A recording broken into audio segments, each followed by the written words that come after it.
Hello बच्चों, तो चलिए इस प्रश्न को पढ़ते हैं। यदि किसी समतल द्वारा अक्षों पर कटे अंतःखंड ए कोमा बी कोमा सी हैं तथा मूल बिंदु से इसकी दूरी p मात्रक है, तब सिद्ध कीजिए कि 1/a² plus 1/b² plus 1/c² बराबर 1/p²।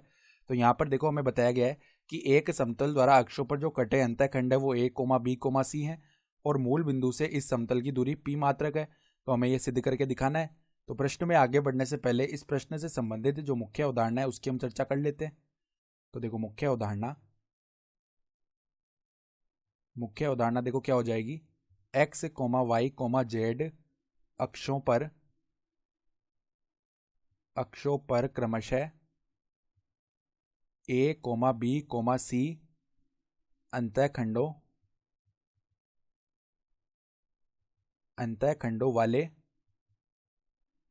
अंतःखंडों वाले समतल का समीकरण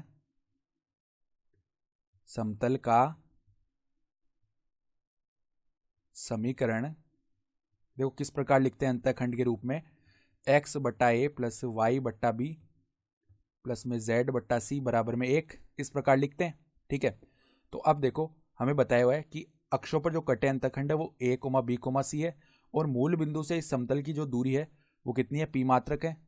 तो देखो यहाँ पर पहले इस एक को इस तरफ लेके आते हैं तो समतल का समीकरण क्या बनेगा, x/a प्लस में y/b प्लस में z/c -1 बराबर 0। अब हमें मूल बिंदु से इसकी दूरी बताई हुई है, तो किसी भी समतल की किसी बिंदु से दूरी हम कैसे निकालते हैं, उस बिंदु के निर्देशांक हम उस समतल के समीकरण में रख देते हैं। बट्टा में वर्गमूल में क्या हो जाता है, एक्स वाई और जेड के जो गुणांक है उनका वर्ग करके जोड़ देते हैं, बराबर में दूरी आ जाती है। ठीक है, तो देखो p मात्रक दूरी दी हुई है, बराबर में क्या आएगा, देखो मूल बिंदु के निर्देशांक रख देते हैं इस समतल के समीकरण में। 0 प्लस में 0 -1 और यहाँ पर ऊपर मापांक आता है, बट्टा में देखो वर्गमूल में x का जो गुणांक है 1/a है तो इसका स्क्वायर 1/a² प्लस में y का गुणांक 1/b है तो उसका स्क्वायर 1/b² और z का गुणांक 1/c है तो उसका स्क्वायर 1/c² हो गया।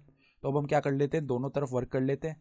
तो देखो p² बराबर क्या आ जाएगा, यहाँ पर देखो मापांक में माइनस का 1 बनेगा जो कि 1 बन जाएगा, फिर उसका वर्ग करेंगे तो 1 आ जाएगा। बट्टा में देखो यहाँ पर वर्गमूल हट जाएगा नीचे से, तो देखो 1/a² प्लस में 1/b² प्लस में 1/c²।